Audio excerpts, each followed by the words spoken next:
Yes, you are welcome today. So we are still in verse 4. We are still in verse 4. We are analyzing verse 4. Yesterday, we looked at draw me. We will run after thee. So today, the next thing we are going to be looking at is the king has brought me into his chambers. The king has brought me into his chamber. When the living word, that is Christ, when he took on flesh and became the Son of Man, he mounted a throne, and that is the throne of humility. When the word entered into the womb of Virgin Mary, it became approximately 85,000 times smaller than the seed of the woman.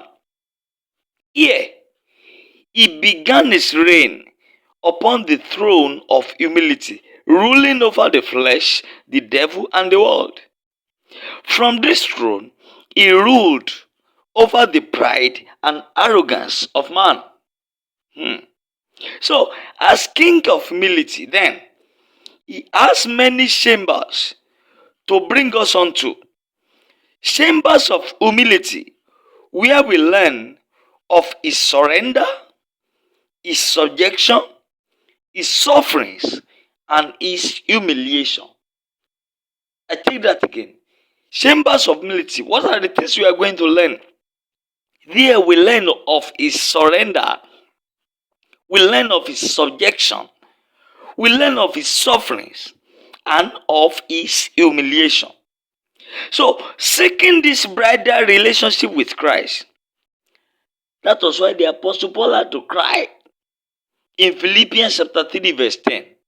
Philippians 3:10, that I may know him, and what? And the power of his resurrection, and what? And the fellowship of his sufferings, being made conformable unto his death. The word know that Paul talked about today is the same word in meaning as used in Genesis chapter 4 verse 1. That is, and Adam knew Eve, his wife, and she conceived and bare Cain. You have it there. So, the word know or knew is defined as the knowledge of something, or to perceive, or to understand. So, in this case, that word know refers to union. So, which means that Apostle Paul was demanding for a union, just like Adam knew his wife. So, Paul longed for the union of his will with the will of God. He certainly was not seeking for salvation, for this he already had.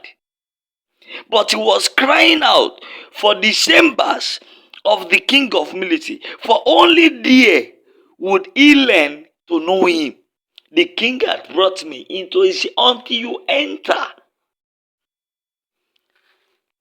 There are many different chambers, degrees of the word, and prayer to which he takes us.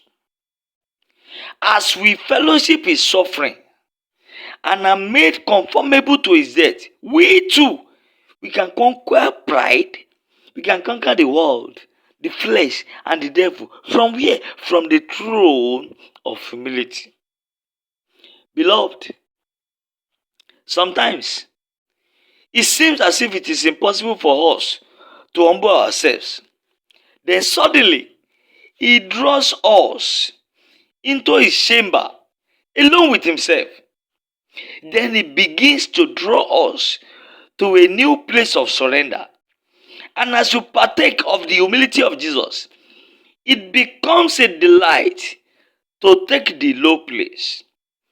This is what the chambers are for, to bring us into surrender to the King of humility. Once we begin to enter into his chamber, we will never again be the same.